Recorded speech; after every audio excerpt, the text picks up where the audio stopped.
Hey everyone, Jason here. Welcome back to 3 and 3, where we break down 3 financial topics in just 3 minutes. Here's what we are covering today. We're covering what is exactly a REIT, a real estate investment trust, how falling interest rates impact the market, and refinancing. Let's start with REITs. That stands for, again, Real Estate Investment Trust. A REIT is a company that owns, operates, or finances income-producing real estate.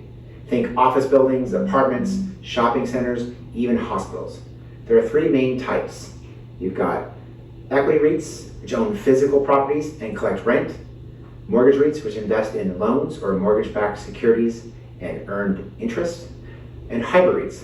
This is a mixture of both. And here's the kicker. Most REITs are publicly traded. That means they're liquid, easy to buy and sell, and give you real estate exposure without actually owning a building. Historically, REITs have delivered competitive total returns since 2000. The FTSE All-REIT Index has averaged about 11.4%. They also add diversification because their performance historically has low correlation with traditional securities like stocks and bonds. As you can see, this is the market cap growth of REITs going back to 2010, and here's the historical performance going back again to 2000. Lower rates, what do they mean for the investor and how do they affect the real estate market? Low rates are typically positive for both investors and the real estate market, and there are a few reasons for this. First of all, cheaper financing. Developers and investors can find projects and refinance more easily. Boosted demand. Lower mortgage rates encourage home buying and leasing. Higher valuations. Lower discount rates increase the present value of future cash flows, supporting property prices and REIT shares. Let's break down how interest rates actually move through the system. Starting at the top of the chain, you have the Federal Reserve. It sets the discount rate, the rate banks pay to directly borrow from the Fed, and targets the federal funds rate, which is the rate banks charge each other to lend overnight, usually for reserve requirements.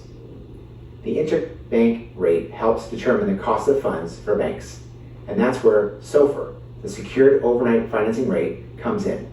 It's the benchmark banks use to set rates on everything from business loans to consumer mortgages. So when the Fed raises rates, borrowing costs ripple through the system, making it more expensive for businesses and individuals. When the Fed cuts rates, that ripple works in reverse, making credit cheaper and fueling economic activity. Refinancing is the process that replaces your existing loan with a new one, usually at a lower rate. So why do people do it? It can lower your monthly payment, reduce how much interest you pay over time, or even shorten the length of your loan. So when does refinancing actually make sense? If interest rates have dropped since you've got your loan, if your credit score has improved, or if you're switching from a variable rate to a predictability of a fixed rate. But it's not always a win. Closing costs can eat into your savings, and if you stretch the loan back out over a longer term, you might pay less each month, but more in interest over the life of the loan. Let's walk through a quick example to see how refinancing can save real money. Imagine you took out a $1 million mortgage back in 2015 at a 6% interest rate on a 30-year term. Fast forward 10 years, you've made regular payments and now owe about $837,000. Now let's say rates have dropped and you refinance the remaining balance into a new 20-year loan at 4%. Your monthly payment drops nearly $900, and over the life of the loan, you've saved about $221,000 in interest. Same house, same borrower, just smarter timing. And that's a wrap with this month's 3 and 3.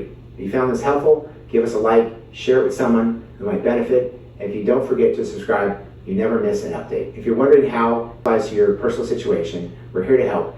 Reach out to us at Weaver Consulting Group. Thanks for watching, and we'll see you the next time.